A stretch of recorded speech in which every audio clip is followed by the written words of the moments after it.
सब का जन्म किसी उद्देश्य के लिए होता है। हम अपने जीवन का मंतव्य पूर्ण करके अपने गंतव्य पर चले जाते हैं।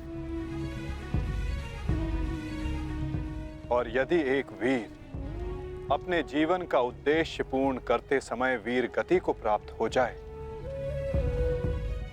तो उसे मोक्ष की प्राप्ति होती है।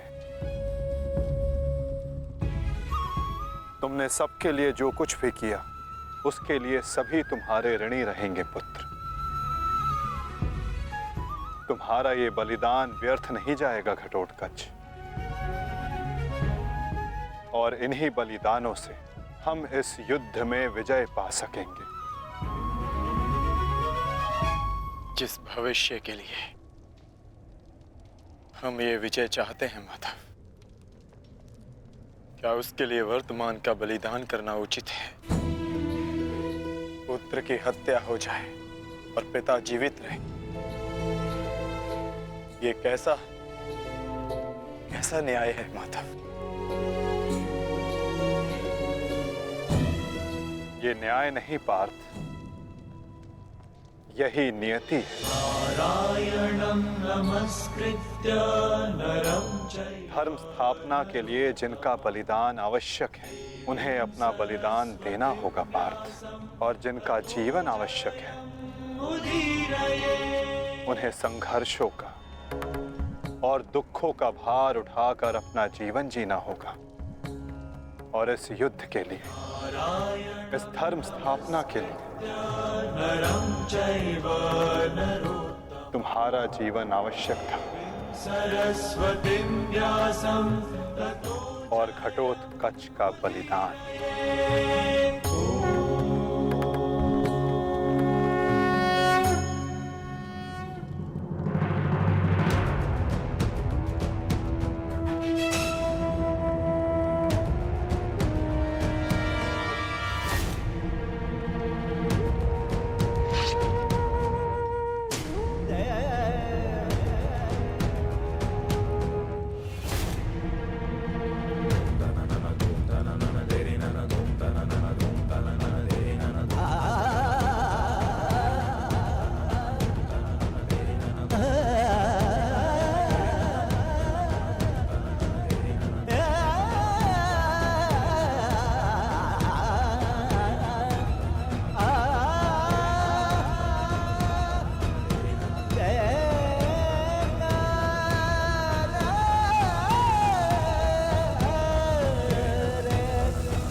बहुत हो गया प्रतिक्रमण, अब प्रतिकार होगा। प्रतिकार होगा विकोदर, और वो भी उचित स्थान पर। और अब हमारा लक्ष्य होगा कौरव सेनापति द्रोण।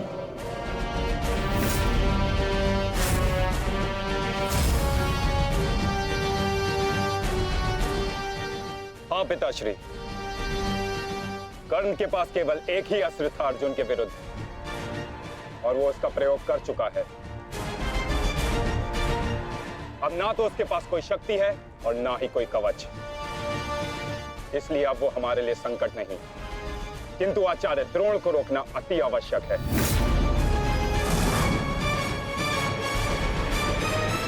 उन्होंने आज भी हमारी सेना को बहुत भारी क्षति पहुंचाई है। अब द्रोण का वध आवश्यक है।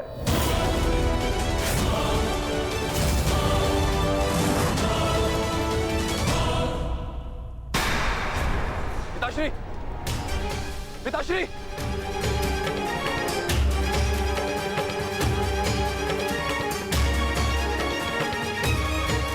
मैं कायरों की भांति युद्ध भूमि छोड़कर नहीं जाऊंगा। मैंने मित्र दुर्योधन को वचन दिया और मैं अपना वचन नहीं तोड़ सकता। एक बात का स्मरण रहे अश्वत्थामा, कि धर्म और धर्म की बात करना हमें शोभा नहीं देता।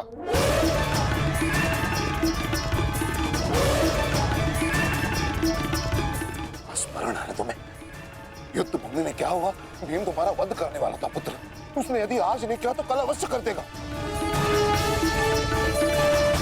मेरे पास तुम्हारे मृत्यु देखने का साहस नहीं है, उतनी शक्ति नहीं है मेरे पास, उतनी शक्ति नहीं है मेरे पास पुत्र। यदि तुम चाहते हो कि मैं यह युद्ध लड़ूं, तो तुम्हें युद्ध भूमि का त्याग देना होगा।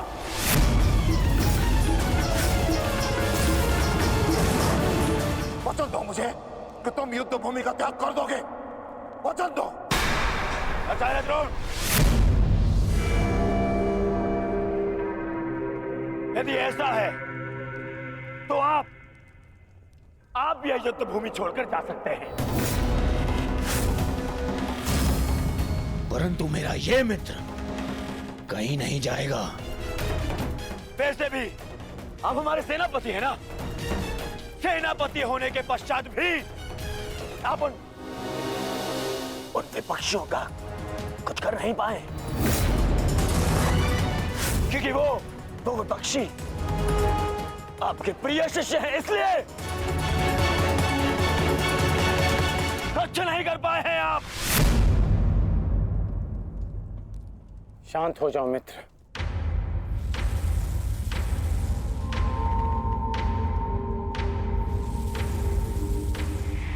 मित्र दुर्योधन सत्य कह रहे हैं।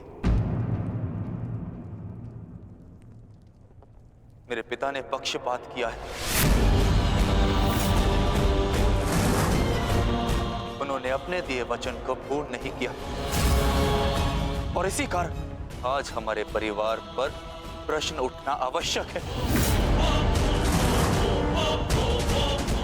किंतु एक पक्षपाती पिता का पुत्र होने से अच्छा है कि मैं एक योद्धा की तरह रणभूमि में जाऊं और अपने प्राण गंवा दूं।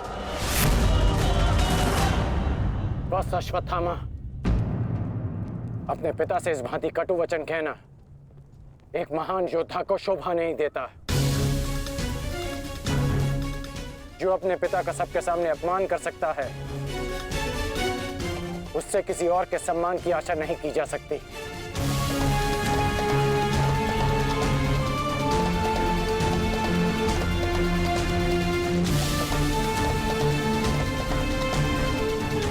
क्षमा कर दीजिए पिताश्री, परंतु मैं इस युद्ध भूमि को छोड़कर कहीं नहीं जाऊंगा।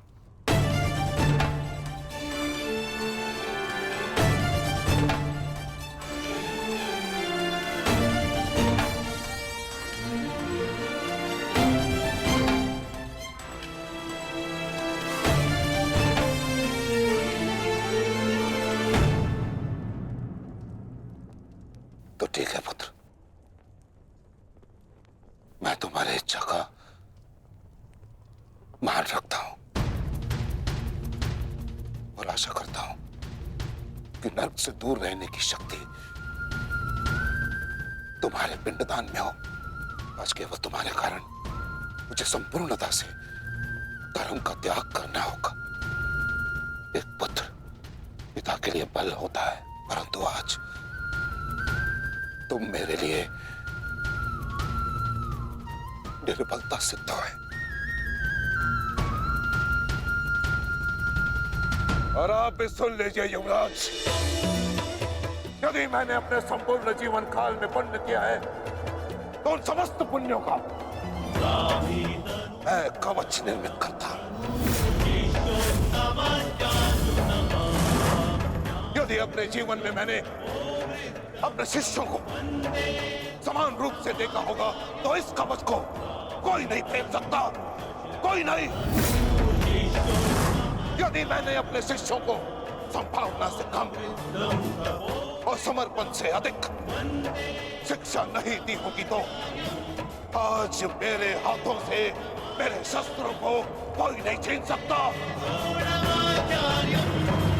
इसलिए मैं भारद्वाज पुत्र द्रोण प्रण लेता हूं कि इस कुरुक्षेत्र में जो योद्धा मेरे समक्ष आएगा मैं उसका वध कर दूंगा।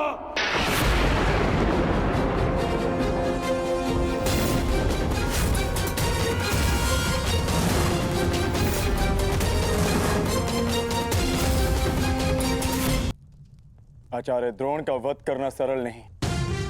परशुराम के दिए गए उनके पास ऐसे कई अस्त्र हैं जिनका हमें अनुमान तक भी नहीं। मेरे पुत्र का जन्म केवल द्रोण के वध के लिए हुआ है। मुझे पूर्ण विश्वास है कि मेरा पुत्र अपने जीवन के इस उद्देश्य में अवश्य सफल होगा।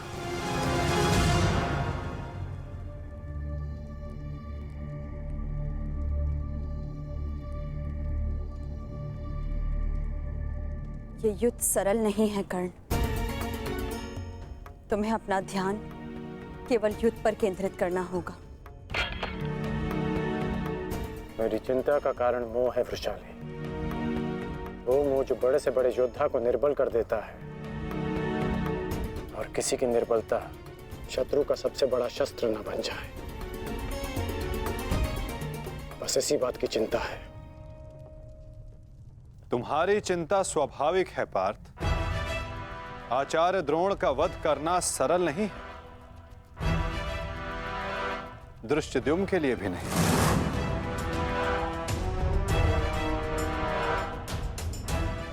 तो क्या कोई व्यू नहीं जो हम आचार्य द्रोण के विरुद्ध उपयोग कर सके? मैंने कहा कि आचार्य द्रोण का वध करना सरल नहीं।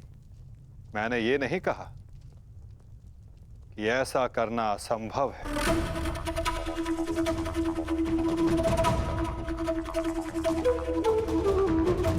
एक व्यू है जिसे आचार्य द्रोण भी नहीं तोड़ सकते।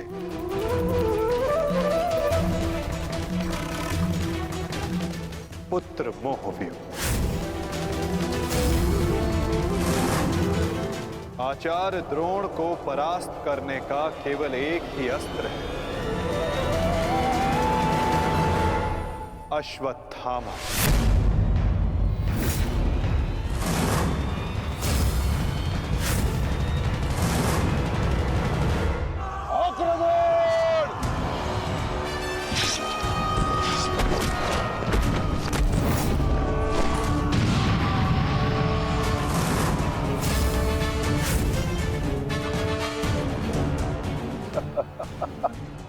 अच्छा है, तीसों भाई एक साथ मेरे समक्ष आ गए।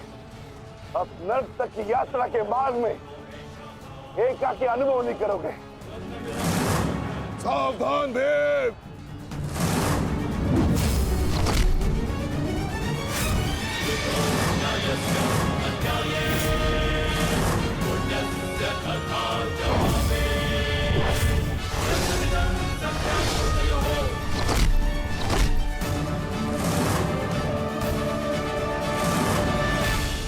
आज मैं हस्तिनापुर नरेश महाराज धृतराष्ट्र के सभी पुत्रों का कवच हूं। यदि किसी ने भी उन्हें हानि पहुंचाने का दुस्साहस किया तो उसे मृत्यु में स्वयं दूंगा, और ये मेरा संकल्प है।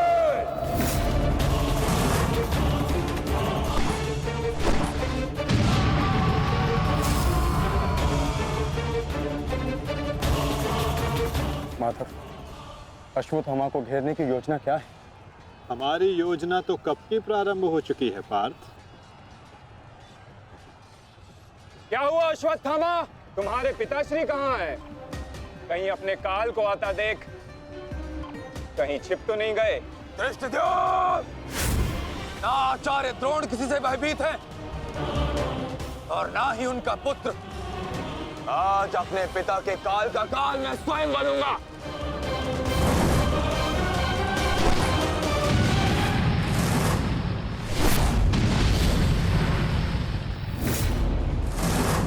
बस इतना ही सीखा है अपने पिता से।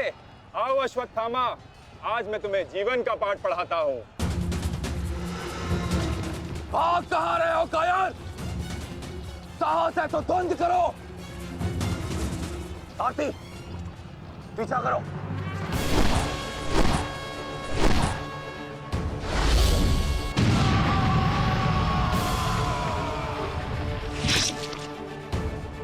मित्र, अश्वत्थामा कहीं दिख नहीं रहा। कहीं वो शत्रु के घेरे में घिर ना जाए। तुम आचार्य द्रोण के पीछे जाओ, मैं अश्वत्थामा को खोजता हूँ। ठीक है मित्र।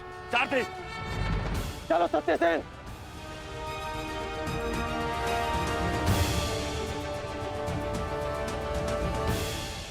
तुम मेरे पिताश्री के काल हो, मेरे नहीं। परंतु आज मैं तुम्हारा काल बनकर आया हूं। सावधान।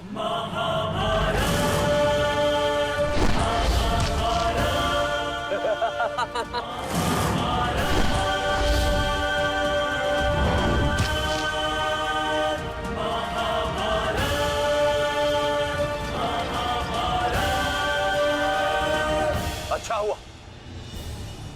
कि पिता और पुत्र दोनों एक साथ मेरे सामने आ गए। आज तुम दोनों मेरे हाथों वीर गति को प्राप्त होगे।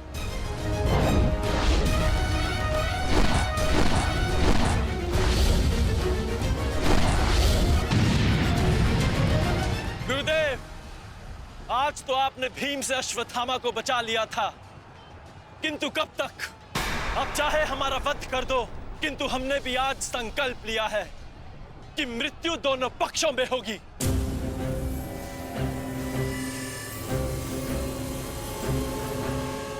चलो सारथी, हमें वापस जाना है। शीघ्र करो। अश्वत्थामा का अश्वत्थामा कहीं दिखाई नहीं दे रहा आचार्य, परंतु कर्ण उसी की खोज में गया है। चलो सारथी।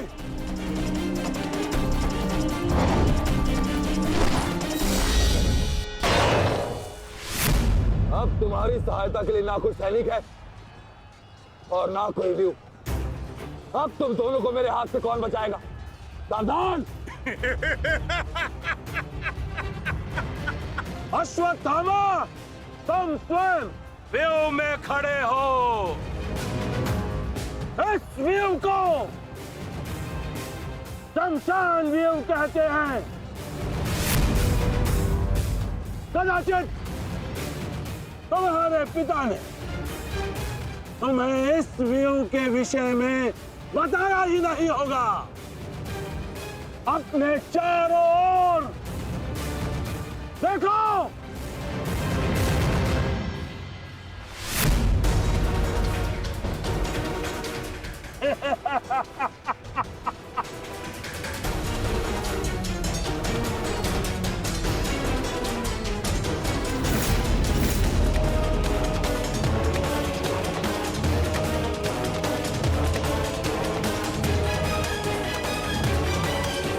अश्वत्थामा, सावधान।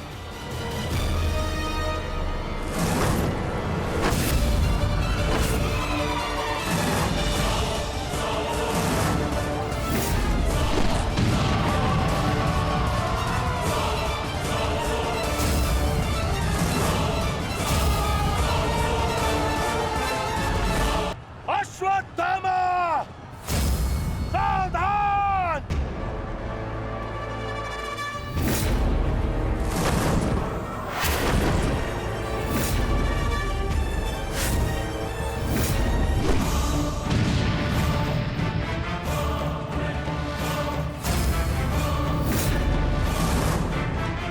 दूसरों की चिता के लिए सजाई गई लकड़ी कभी कभी स्वयं को भी जला देती है। धृष्टद्युम्न, अर्जुन, अंगराज कर्ण अश्वत्थामा की रक्षा के लिए शमशान व्यू में आ चुका है। हमारी योजना संकट में है।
स्मरण है ना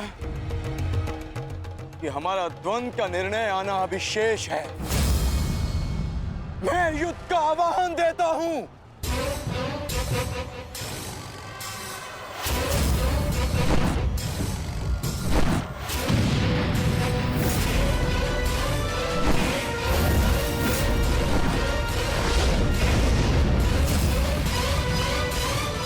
सावधान ध्रुपद।